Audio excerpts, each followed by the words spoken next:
వాణిజ్య డీల్ ఏదైతే టారిఫ్ల విషయంలో, టారిఫ్ అంటే ఏం లేదు, ట్యాక్స్. మన దగ్గర నుంచి అమెరికాకి వెళ్ళే వస్తువుల మీద ఉన్న ట్యాక్స్, అమెరికా నుంచి మన దేశానికి వచ్చే వస్తువుల మీద ఉన్న ట్యాక్స్. ఇక్కడ రూ. 130 ఉంటే అక్కడ రూ. 10 ఉందన్నటువంటిది ట్రంప్ ఆవేదన.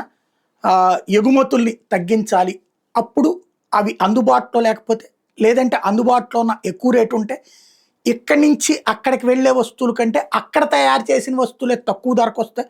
అప్పుడు తమ దేశంపు వస్తువులు కొనుగోలు చేస్తే, తద్వారా తమ దేశంలో మ్యానుఫ్యాక్చరింగ్ సెక్టార్ పెరిగితే, తద్వారా తన దేశంలోని కంపెనీలు పెరిగితే, తద్వారా తమకి ఉద్యోగ ఉపాధి అవకాశాలతో పాటుగా వ్యాపార సామర్థ్యాలు పెరుగుతాయి, ప్లస్ ఆదాయం పన్ను బాగా పెరుగుతుంది అన్నట్టు ఆయన ఉద్దేశం. వాళ్ళ దేశ ప్రయోజనాల కోసం, అందులో తప్పేం లేదు. అట్ ద సేమ్ టైం మన దేశానికి ఆ ఇబ్బంది ఉంటుంది. మనం ఆల్రెడీ అమెరికా వాటి మీద భారీ ట్యాక్స్లే వేస్తున్నాం, అవి తగ్గించమంటున్నాడు. వాళ్ళకి తగ్గించాలా, మంది అక్కడ పెంచాలా, ఈ విషయం మీద జరుగుతున్నటువంటి కసరత్తు తుది దశకి చేరిందని, భారీ డీల్ ఇండియాతో రాబోతుందని ట్రంప్ ప్రకటించుకొచ్చారు.